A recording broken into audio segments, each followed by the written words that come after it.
Okay, welcome to the Theory of Anything podcast. I'm Bruce Nilsson. I am a student at Georgia Tech, and I'm studying computer science, particularly machine learning.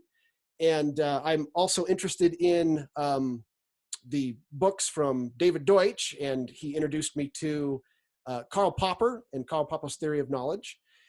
This podcast started off as really just an idea for a bunch of friends to get together and to talk about cool subjects and to have fun having a discussion. But we had the idea of stringing it together and making the thread between all the episodes David Deutsch's idea of the theory of everything, which is he has 4 theories that he says are the most important theories: Karl Popper's theories and theory of knowledge, computational theory, evolution or natural selection, and many worlds quantum physics. And he claims that that these 4 theories, when taken together and blended together, form the beginning of a theory of everything, which means a theory not of unified physics, but of everything, of morality, of beauty, of art, things like that. And so we saw that as kind of a way to thread together a podcast that's about a whole bunch of different subjects with a thread that goes between them all. So let me introduce the other people who are on the show here. So Carey and Cameo, do you guys want to introduce yourselves? Sure. This is Carey Adelot. I am interested in databases and data management, data analysis, all things data. I don't have a lot of experience or knowledge of the theory of anything, Karl Popper and David Deutsch, and I'm here to chat with Bruce and learn about this kind of interesting topic. So thank you. I'm excited to join. And Cameo? I'm Cameo Duran, and I manage a software company professionally. And I am kind of obsessed with music in general, sci-fi literature, and technology. I'm really, really fascinated with what's happening with technology. Bruce and I have talked a lot about machine learning, primarily because our world is on the brink of change, and change that we can't even anticipate what it will look like. And what the future will look like. So mostly this is a great excuse for us to talk and ruminate about a lot of fascinating subjects. So I'm excited to be here. Oh, thank you. So just how we all know each other. So at my previous job, I worked with Cameo. In fact, she was my boss. And at my current job, I sit in front of Carey, and we've worked together quite a bit on projects together. I'm like a project manager, and she's a development manager, and we kind of tag team stuff and work together on our projects. So anyhow, that was kind of how we came together and decided to do this, and thought it would be a lot of fun to just have interesting discussions. I think all of us, whenever we get together, particularly since I have worked with Cameo and I've worked with Carey and Cameo haven't worked together, whenever I'm with one of them, we immediately start getting into geeky discussions about stuff. And I think that's kind of what led to the idea of, hey, we should record our geeky discussions and we should make a podcast out of them. So that's kind of the origin of the idea of the Theory of Anything podcast. And as the starting point, we wanted to do probably more than one podcast talking about the theory of knowledge, or of science and rationality, as I'm showing here. So the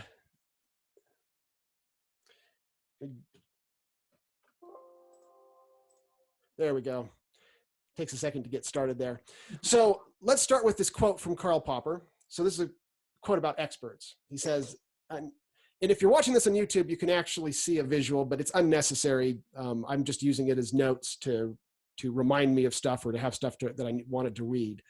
So you can just listen to this in the car or whatever, and you don't need the visual.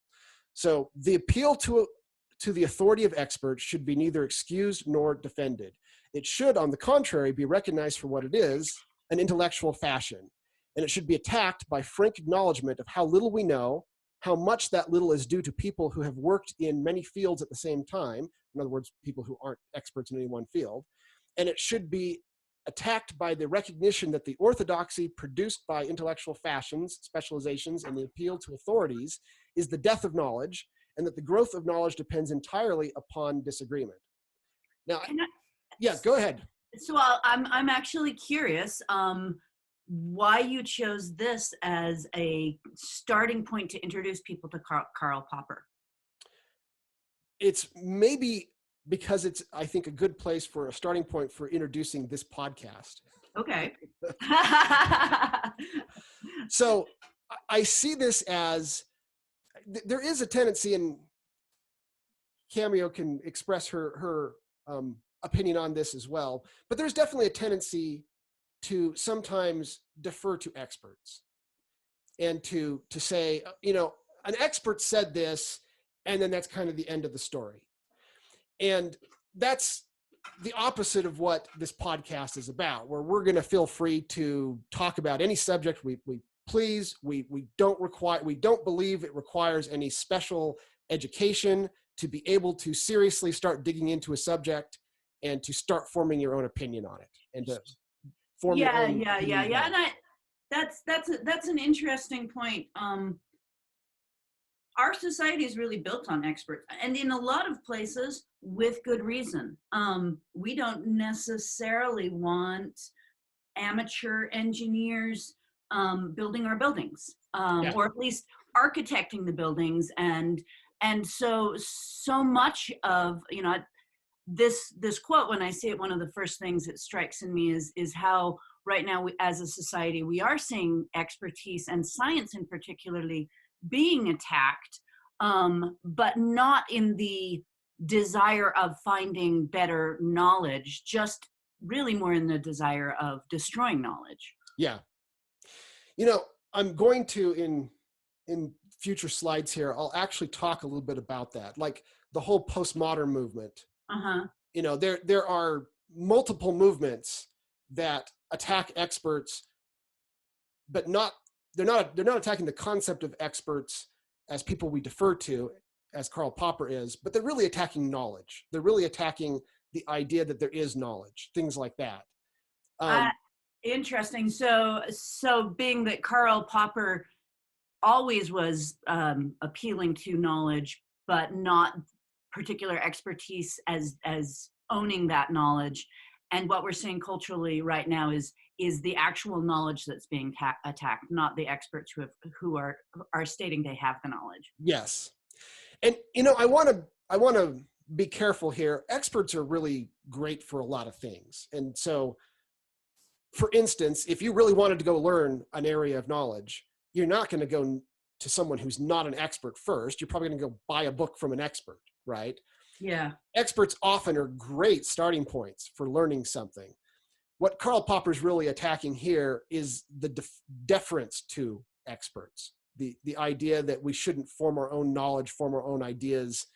And as we'll see as we get further into the discussion, probably won't make it to today, but really anyone can understand anything, right? There is no limit to our abilities. It may be limits to our interest. We may not want to take the time to, but we can learn things. We can understand even complex, highly technical knowledge if we really want to.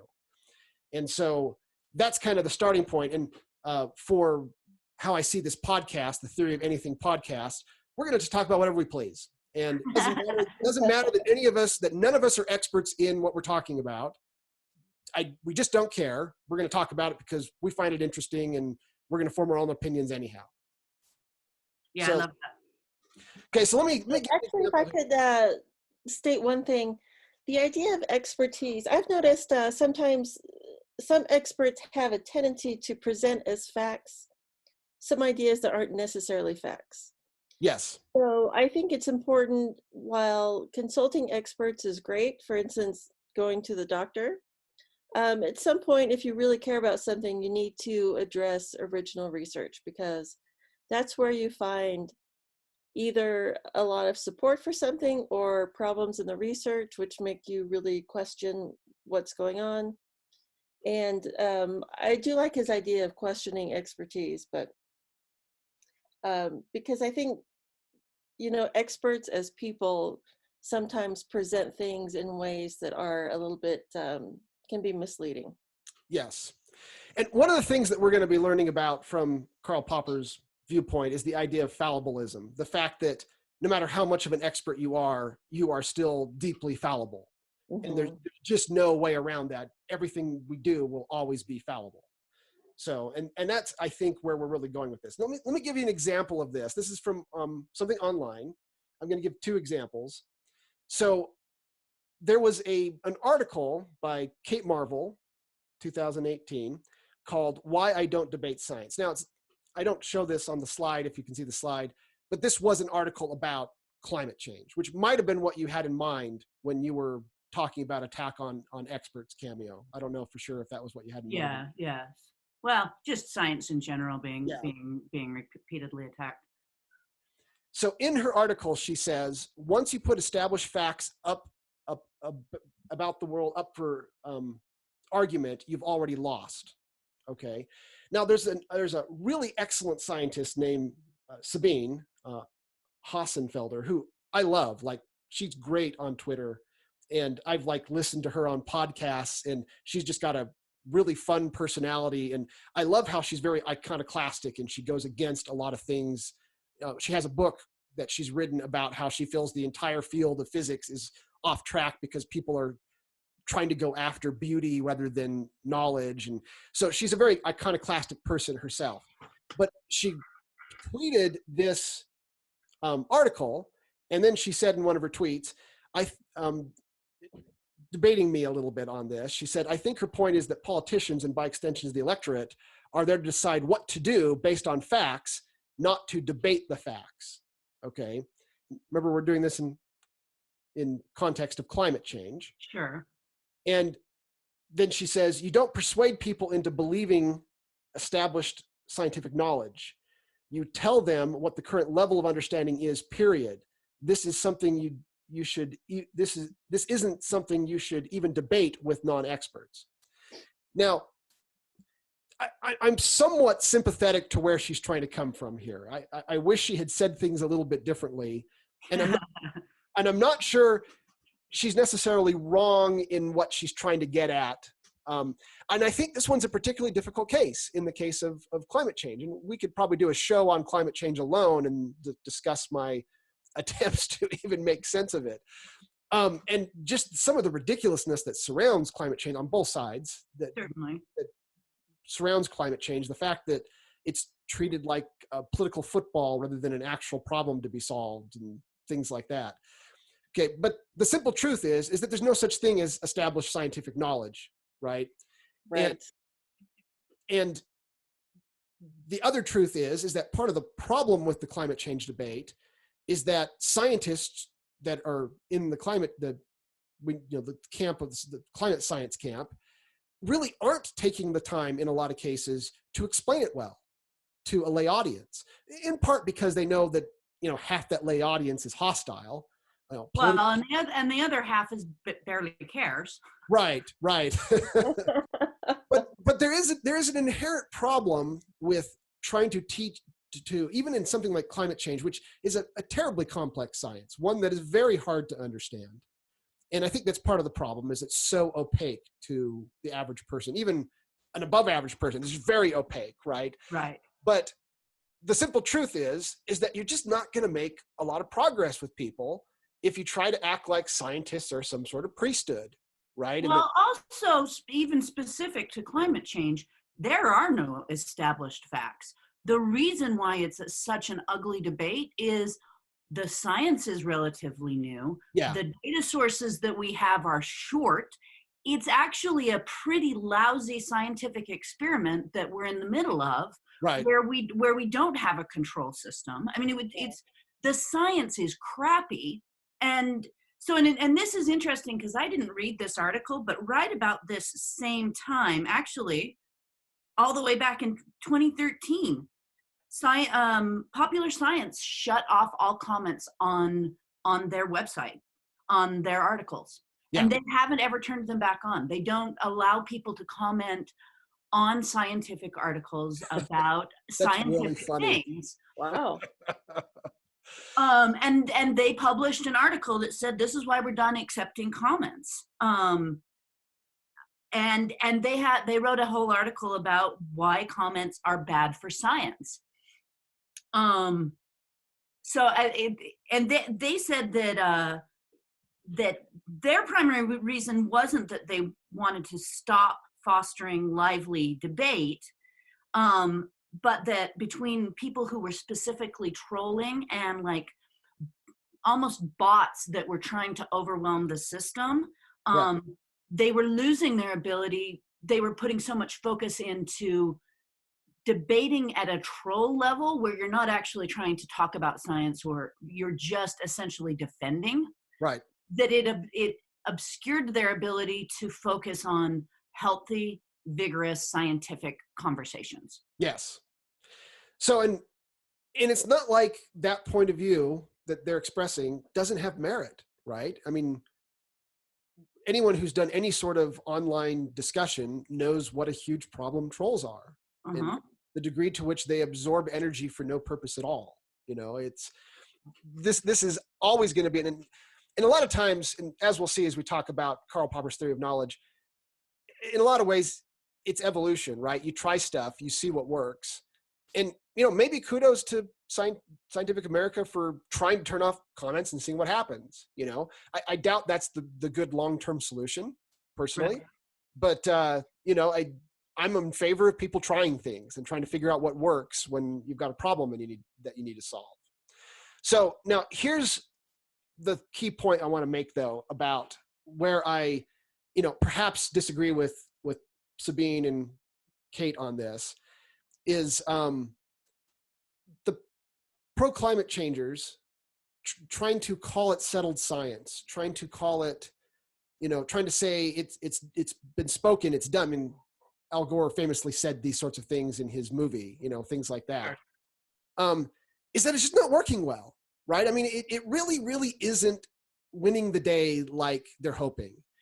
And it is kind of a hostile thing to do, and it gets people upset. And there's a lot more going on here, and I would have to save my own views for, and my own views are very different than most people's. I actually believe that there is a climate change problem, but I believe that the correct solution is pretty much nearly the opposite of what most people who are in the pro-climate change camp, I believe they're just completely on the wrong path in terms of how to solve it.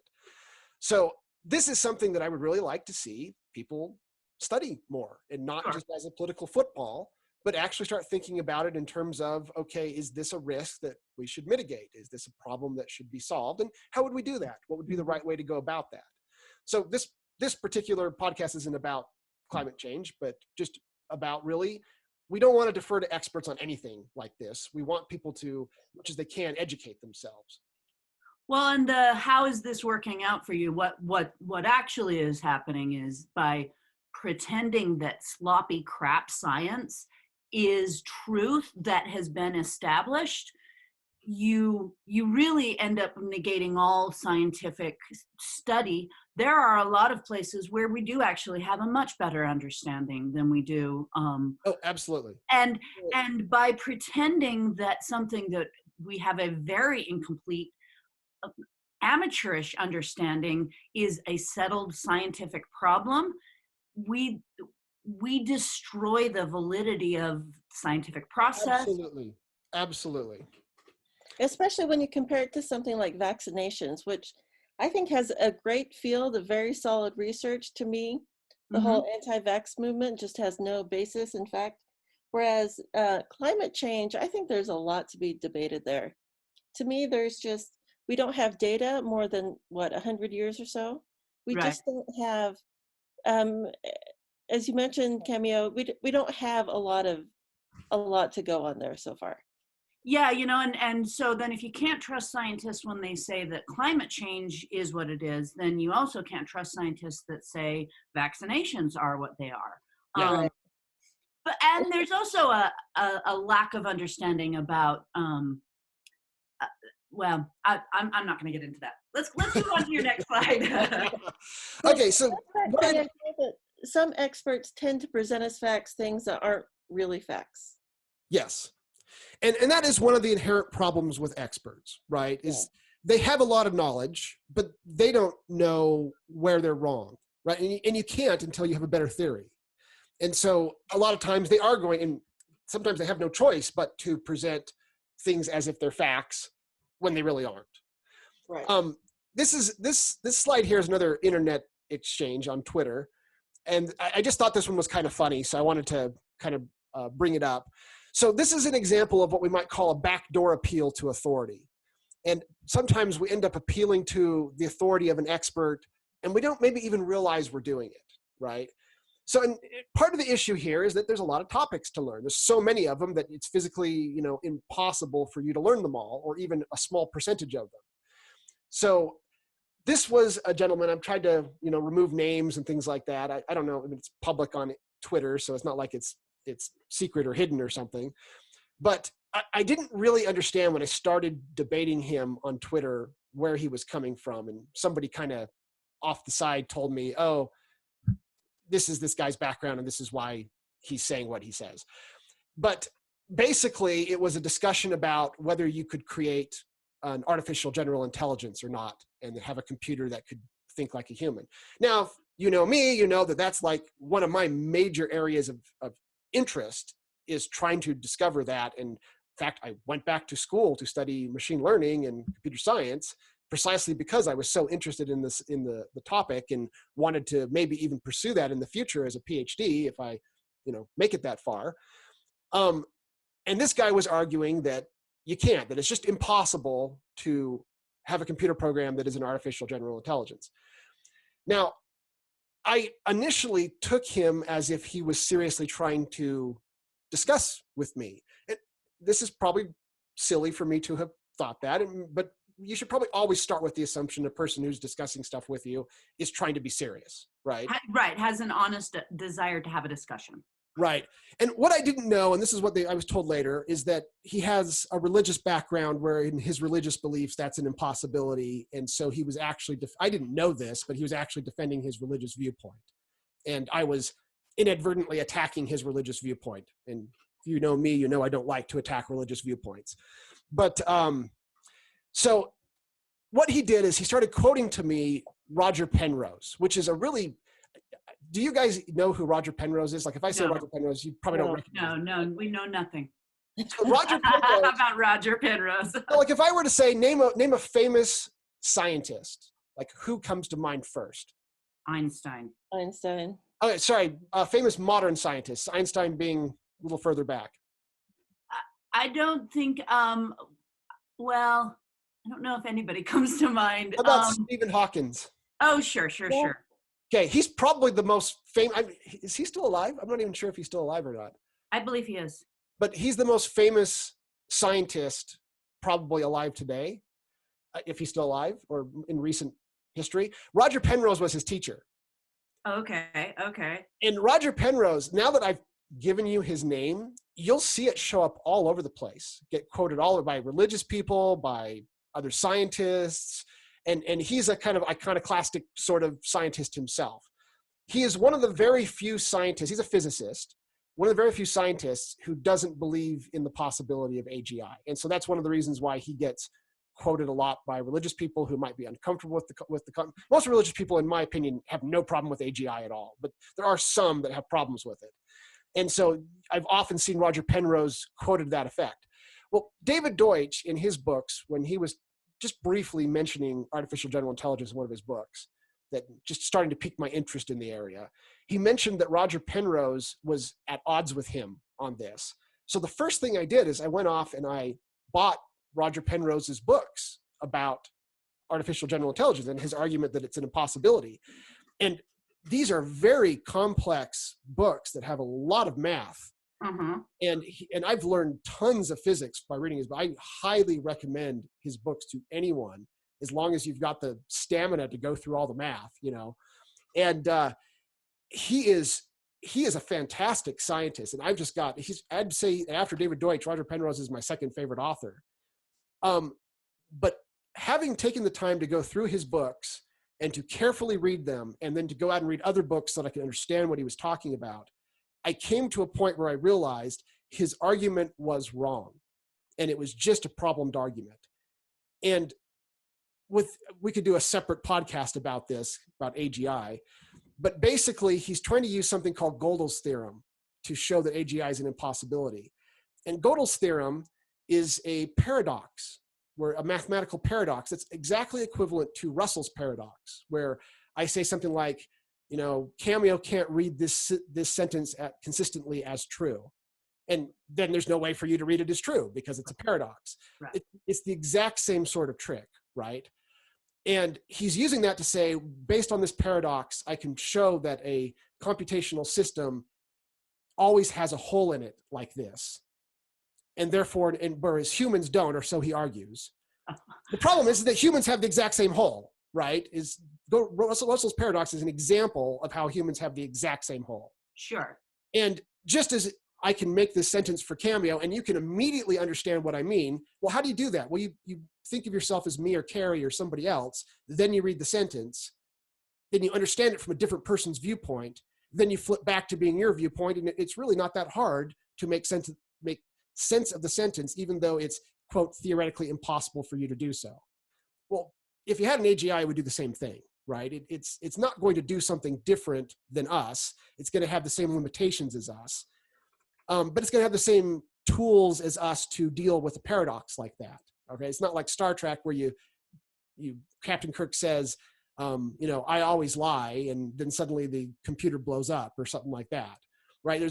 And that really was Penrose's argument. It took me a long time to really become convinced that was what he was saying, and that it really was a weak argument.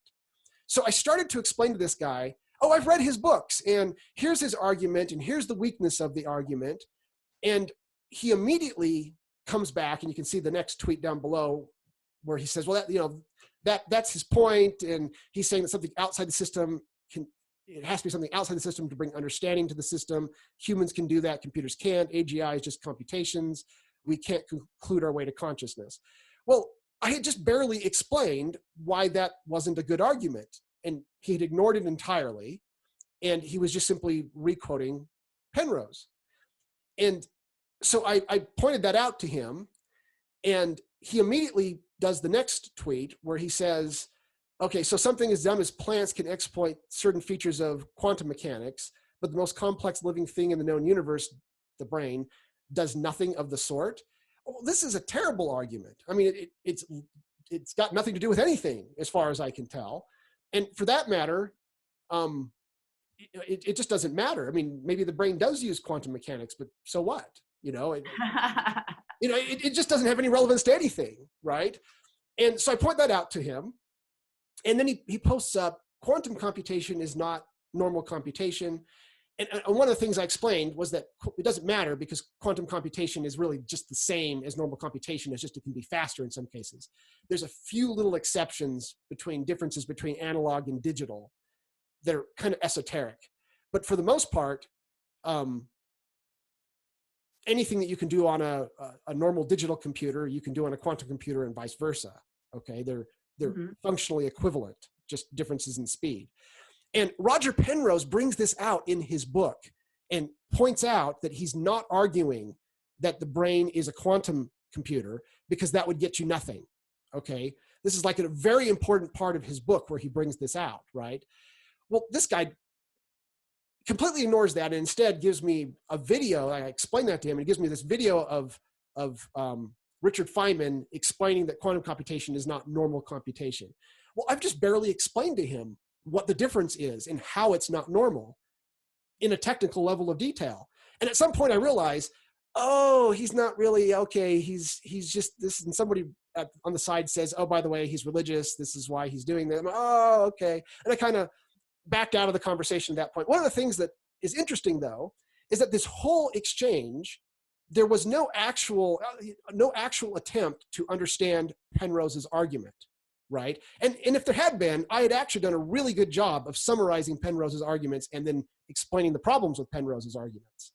The issue is that as far as this guy was concerned, the very fact that Roger Penrose is a smart guy was good enough, right? That I can quote Roger Penrose and then I'm done.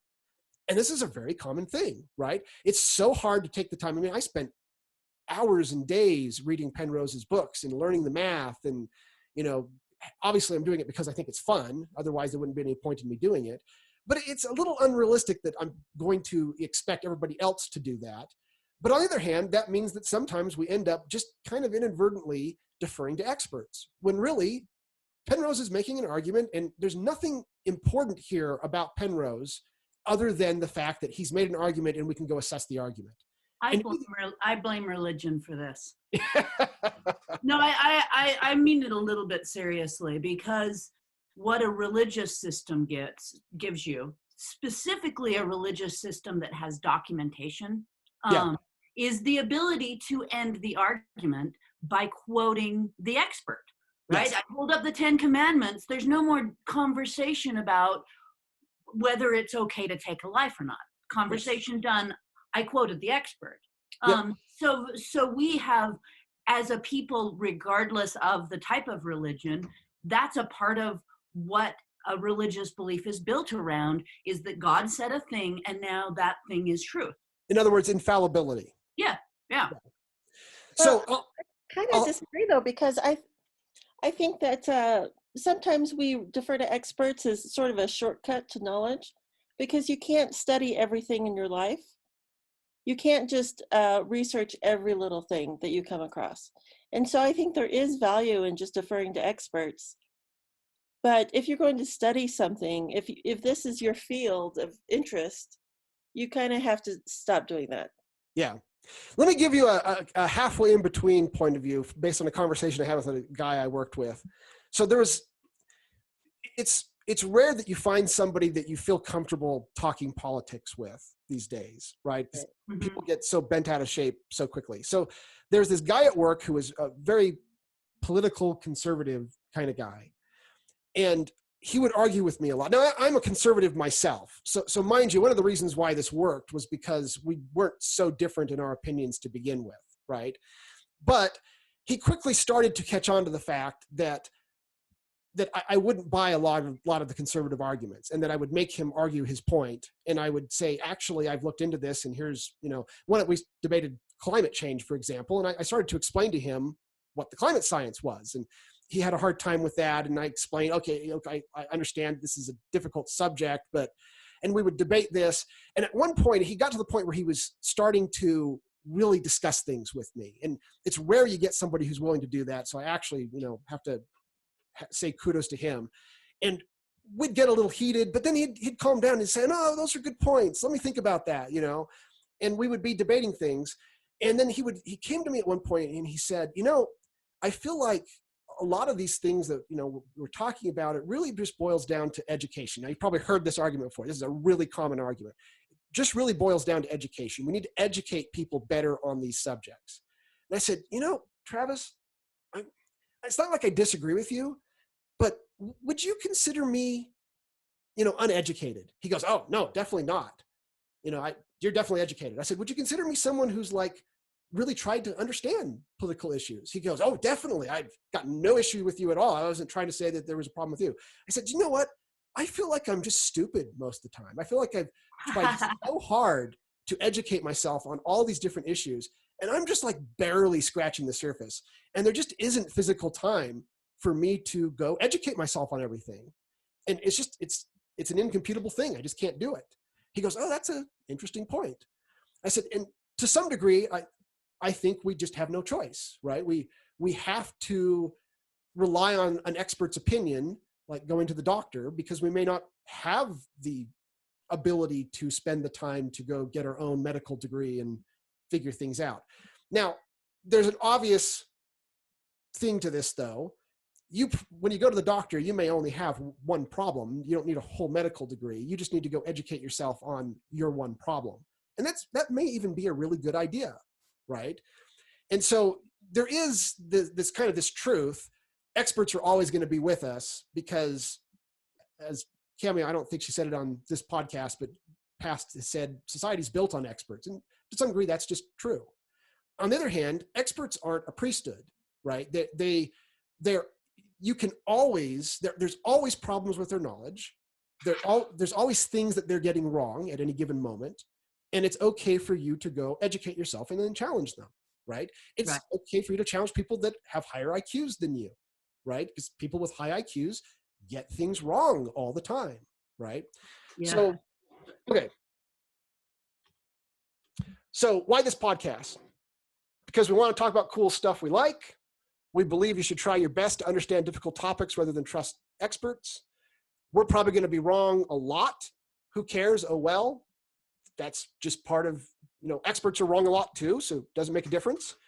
If you're interested, go do your own learning after you listen to the podcast and figure out what we got wrong. And don't trust us any more than you trust anyone else. Because we're trying to just talk about any subject we find interesting, our topics are going to be ridiculously diverse. They're going to include science, religion, philosophy, politics, maybe dance, Star Wars, superheroes, whatever it is that we find interesting. And we're absolutely going to do a Star Wars episode. That is absolutely for sure. We'll have to wait till we don't give away spoilers. Yes. So, and the only real thread is the idea of theory of knowledge, the idea that it's okay for us to dig into things, try to make sense of it, and to not defer to experts.